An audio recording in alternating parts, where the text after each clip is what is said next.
I just wanted to talk for a second about the concept of mind control.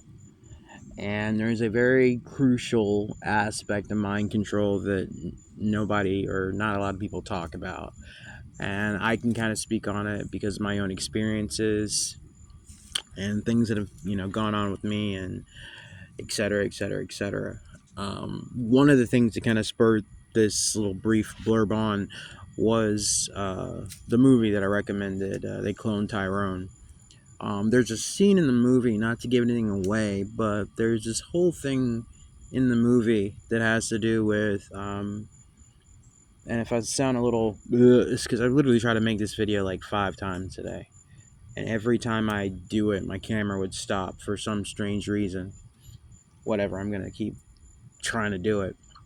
Um, there's a scene where the protagonists are trying to get away and they cut through a club, and the bad guys know they're in the club, so they they basically tell the DJ to like start playing this music which is laced with these mind control frequencies, and everybody in the club like stops what they're doing and starts to become like programmable drones.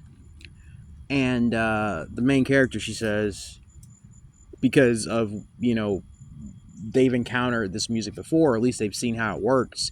She's like, "Oh, it's that music. Cover your ears."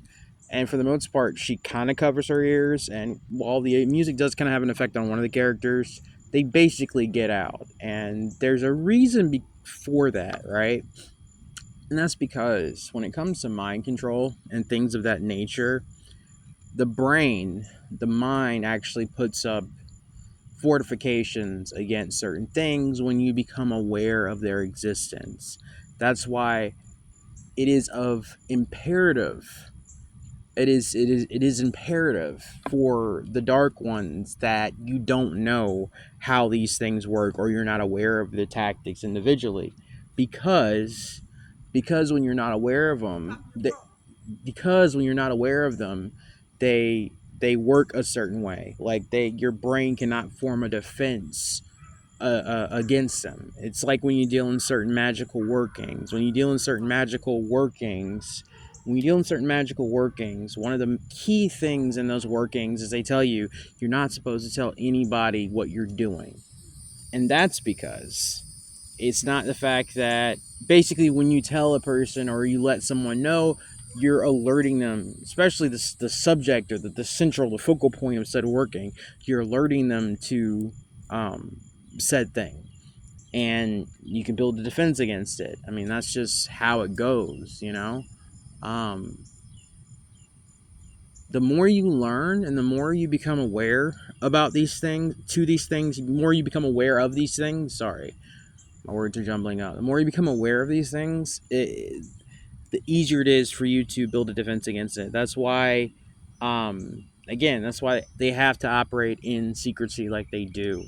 If you're not aware that something is being used for mind control and/or even when it comes to black magic, same thing with black magic. If you're not aware that it's happening or it's being directed at you, then for the most part you can't defend against it in that way.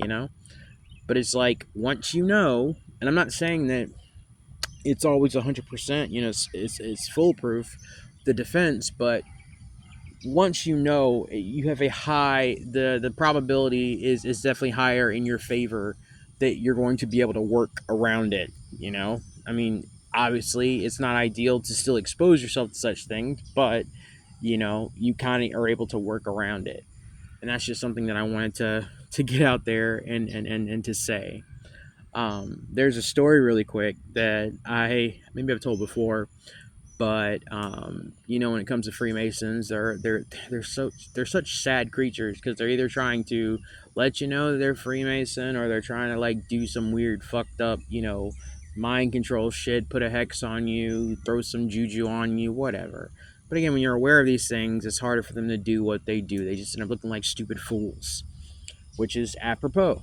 But I was in front of a convenience store, and there was one Mason in question, and he was, just throwing shit at me the entire time. And eventually I just kind of got tired of it. Aside from the fact, guys invading my personal space, I just decided to like look them dead in the eye.